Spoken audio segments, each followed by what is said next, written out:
ನಿಸ್ವಾರ್ಥದ ಭ್ರಾಂತಿಯನ್ನು ತುಂಬಿಕೊಂಡು ಯಾರಿಗೆ ಏನೇ ಅದರ ಚಿಂತೆ ಇಲ್ಲವೆಂದು ಮೂಕನಾಗಿ ಕಣ್ಣು ಮುಚ್ಚಿಕೊಂಡು ಕುಳಿತಿರುವ ಈ ಸಮಾಜದಲ್ಲಿ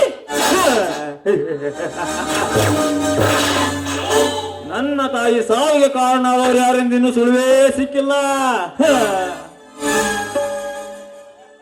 ಎಷ್ಟು ವರ್ಷ ಕಳೆದರೂ ಚಿಂತೆ ಇಲ್ಲ.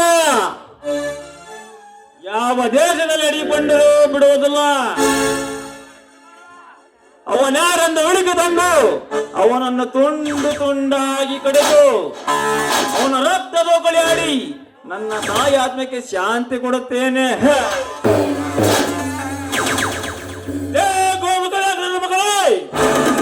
ನೀನು ನಿನ್ನ ತಾಯಿಯ ಗರ್ಭದಲ್ಲಿ ಅಡಗಿಕೊಂಡು ಕುಳಿತಿದ್ದರೂ ನಿನ್ನನ್ನು ಹೊರ ತೆಗೆದು ನಿನ್ನ ರಕ್ತದ ಕೊಳೆ ಆಡುವವರೆಗೂ ಬಿಡುವನಲ್ಲ.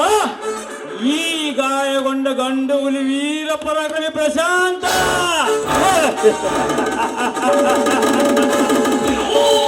ಬರುತ್ತೇನೆ.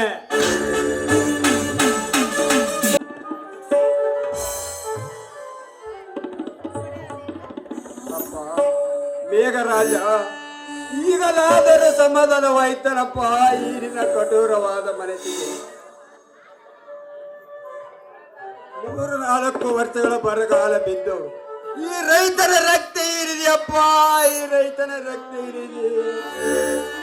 ಈ ವರ್ಷ ನಿನ್ನಬ್ಬರ ಜೋರಾಗಿದೆ ಎಂದು ತಿಳಿದು ಮತ್ತಷ್ಟು ಸಾಲ ಮಾಡಿ ಭೂಮಿಯಲ್ಲಿ ಬಿತ್ತಿದರೆ ಇಳಿಗಾಳು ಕೂಡ ಸಿಕ್ಕಿಲ್ಲಪ್ಪ, ಸಿಕ್ಕಿಲ್ಲ. ಈಗಾದರೆ ನಮ್ಮಂತ ರೈತರು ಬಾಳಿ ಬದುಕುವುದಾದರೆ ಹೇಗಪ್ಪ? ನೀನೇ ಹೇಳು ತಂದೆ ಮೇಘರಾಜ, ನೀನೇ ಹೇಳು.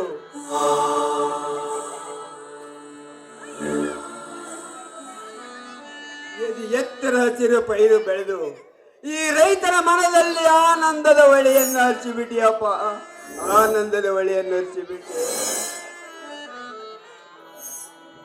3-4 ಮೇಘರಾಜನ ಅರಬಟ್ಟಕ್ಕೆ ಸಿಕ್ಕ ಬೆಳೆ ತುಂಬಿ ನಿಂತ ನನ್ನ 10 ಎಕರೆ ಬಾಳೆಯ ತೋಟ ನೀರಿನಲ್ಲಿ ಕೊಚ್ಚಿ ಹೋಯ್ತಪ್ಪ, ಕೊಚ್ಚಿ ಹೋಯಿತು. ಸ್ವಾಮಿ, ಹೊಲಕ್ಕೆ ಹೋಗಿ ಬಂದ್ರ? ಹೋಗಿದ್ದೆ ಪಾರ್ವತಿ, ಹೋಗಿದ್ದೆ. ಏನೆಂದು ಹೇಳಿ ಪಾರ್ವತಿ, ಏನೆಂದು ಹೇಳಿ?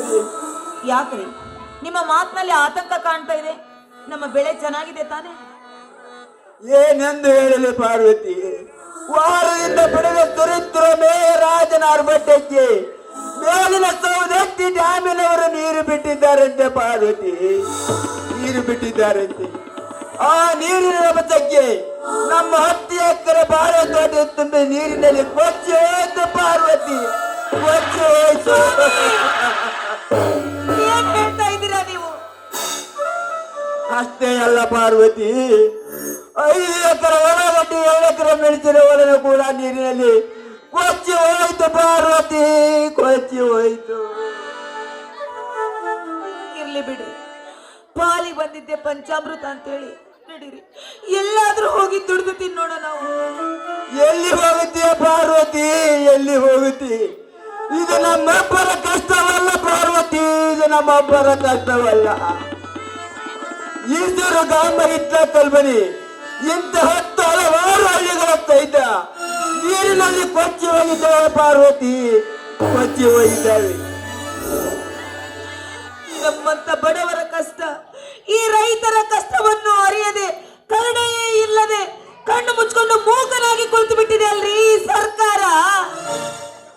ಸರ್ಕಾರ ಪಾರ್ವತಿ, ತುತ್ತು ಕೊಟ್ಟ ರೈತನಿಗೆ ಕುತ್ತು ತಂಡ ಈ ಸರ್ಕಾರ ರೈತರ ಮೇಲೆ ಕರ್ಣ ತೋರುವುದಿಲ್ಲ ಪಾರ್ವತಿ, ತೋರುವುದಿಲ್ಲ.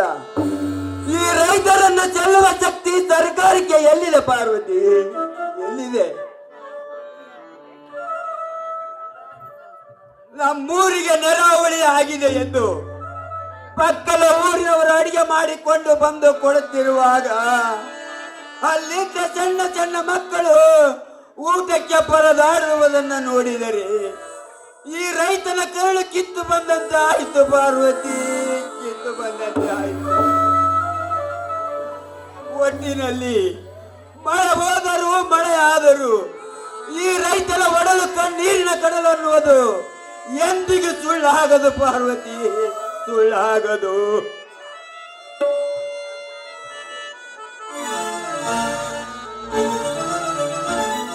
ಅವ್ವ ಅಪ್ಪ ಇಬ್ಬರು ಏನು ಯೋಚನೆ ಮಾಡ್ತೀರಿ ಇವರೆಲ್ಲ?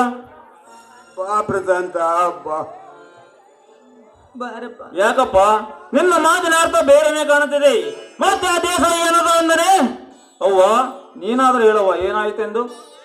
ಏನು ಅಂತ ಹೇಳಪ್ಪ, ಏನು ಅಂತ ಹೇಳಿ ನಿನ್ನ ಮುಂದೆ ನಾನು ನೋಡು. ಸತತವಾಗಿ ಸುರಿತಿರುವ ಈ ಮೇಘರಾಜನ ಆರ್ಭಟಕ್ಕೆ ನಮ್ಮ ಬಾಳೆ ತೋಟ, ಹತ್ತಿ ಬೆಳೆ, ಮೆಣಸಿನಕಾಯಿ ಬೆಳೆ ಎಲ್ಲ ನೀರಿನಲ್ಲಿ ಕೊಚ್ಚಿ ಹೋಯ್ತಪ್ಪ, ಕೊಚ್ಚಿ ಹೋಯ್ತು. ಅವ್ವ ಏನು ಹೇಳ್ತಿದ್ದೀಯವ್ವ ನೀನು? ಈ ನಿನ್ನ ಮಾತುಗಳನ್ನು ಕೇಳಿದ್ರೆ ಈ ರೈತನ ಮನೆಯೂ ಉರಿದು ಹೋಗುತ್ತಿದೆ. ಏನು ಪ್ರಶಾಂತ, ಪ್ರಯೋಜನವಿಲ್ಲ ಪ್ರಶಾಂತ, ಪ್ರಯೋಜನವಲ್ಲ. ಈ ರೈತನ ಒಡಲು ಕೆಲವರು ಯಾರಿದ್ದಾರಪ್ಪ ಈ ಜಗದಲ್ಲಿ? ಒಂದು ಕಡೆ ನೋಡಿದರೆ ನೆರಾವಳಿಗೆ ತುತ್ತಾಗಿ ನನ್ನ ಅರ್ಧ ಜೀವನವೇ, ಇನ್ನೊಂದು ಕಡೆ ನೋಡಿದರೆ ಸಾಲದ ಸರಪಳಿಯಲ್ಲಿ ಸಿಕ್ಕು ಜೀವನವೇ ನಾಡಾಡಿ ಹೋಗಿದೆ. ಅಪ್ಪ ಆಟ ಆಡಿಸುವ ಆ ಭಗವಂತನಿಗೆ ಸವಾಲು ಹಾಕಿ ರಟ್ಟೆ ಒಳಗೆ ಶಕ್ತಿ ಇದೆ, ಎದೆ ಒಳಗೆ ಛಲವಿದೆ, ಪ್ರಶಾಂತವಾದ ಭಾರತ ಮಾತೆಯ ಮಡಿಲು ಇದೆ. ದುಡಿದು ಸಾಲ ತೀರಿಸೋಣ, ಅದರ ಬಗ್ಗೆ ನೀವೇನು ಚಿಂತೆ ಪಡಬೇಡಪ್ಪ, ಚಿಂತೆ ಪಡಬೇಡ.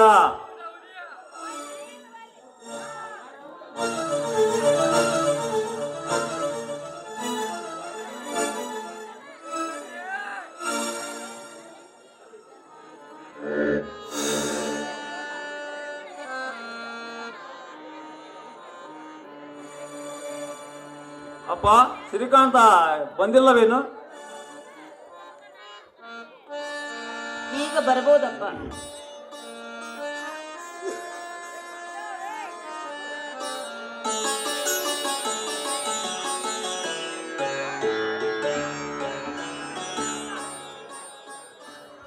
ಅವ್ವ ಅಪ್ಪ ಬಾ ಶ್ರೀಕಾಂತ ಬಾ.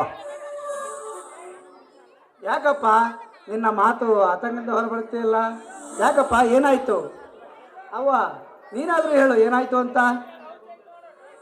ಶ್ರೀಕಾಂತ, ಅದು ಅದು ಶ್ರೀಕಾಂತ, ನಮ್ಮ ಪಕ್ಕದ ಊರಿನ ನೆರೆಹೊಳೆ ಅರ್ಭಟಕ್ಕೆ ಸಿಕ್ಕು ಎಷ್ಟೋ ರೈತರು ಬೀದಿಗೆ ಬಂದಿದ್ದಾರೆ. ಅದನ್ನು ನೋಡಿ ಅಪ್ಪನಿಗೆ ದುಃಖವಾಗಿದೆ ಅಷ್ಟೇ. ಅಯ್ಯೋ ದುರಂತವೇ, ಹಾಗಾದರೆ ಆ ರೈತರ ಗತಿ ಹೇಗಣ್ಣ? ಏನು ಮಾಡುವುದು ಶ್ರೀಕಾಂತ? ಇದು ಎಲ್ಲ ನಮ್ಮ ದುರ್ದೈವ ಕಣಪ್ಪ, ಇದೆಲ್ಲ ನಮ್ಮ ದುರ್ದೈವ.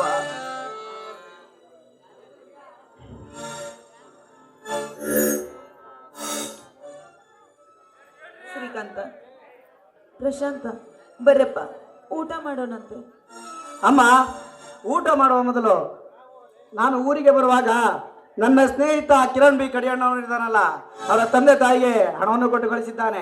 ನಾನು ಹೋಗಿ ಅವರ ತಂದೆ ತಾಯಿಗೆ ಹಣವನ್ನು ಮುಟ್ಟಿಸಿ ಬರುತ್ತೇನೆ, ಆಮೇಲೆ ಊಟ ಮಾಡಿದರಾಯ್ತು. ಆಯ್ತಪ್ಪ.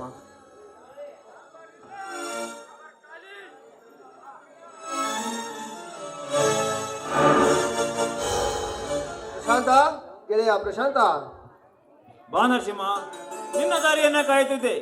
ಅಪ್ಪ ನನ್ನ ಜೀವದ ಗೆಳೆಯ ನರಸಿಂಹ ಇವನೇ. ನಮಸ್ಕಾರ ಹಿರಿಯರಿಗೆ. ನಮಸ್ಕಾರ ಕಣಪ್ಪ. ಪ್ರಶಾಂತ, ಸೀತಾ, ಸೀತಾ,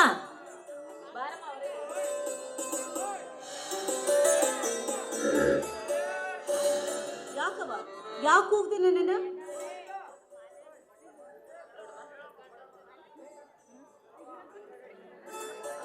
ತಂಗಿ, ನಿನ್ನ ಮದುವೆ ಆಗುವ ಗಂಡ ಇವನೇ ನೋಡಮ್ಮ. ಯಾಕಮ್ಮ ಏನಾಯ್ತು? ನೋಡಮ್ಮ, ಅಳಿಯಂದ್ರಿಗೆ ಕಾಫಿ ಮಾಡಿಕೊಡು. ಪ್ರಶಾಂತ, ನಾವಿಬ್ಬರು ಹೋಗಿ ಸಂತೆ ಮಾಡಿಕೊಂಡು ಬರುತ್ತೇವೆ. ನೀನು ಅಷ್ಟರಲ್ಲಿ ಎತ್ತುಗಳಿಗೆ ಹುಲ್ಲಾಕಿ ಬಾ. ಬಾ ಪಾರ್ವತಿ, ಹೋಗೋಣ ಶಿಕಾರಿಪುರ ಸಂತೆಗೆ. ಅಳಿಯಂದ್ರಿಗೆ ಕಾಫಿ ಮಾಡ್ಕೊಡೋಣ.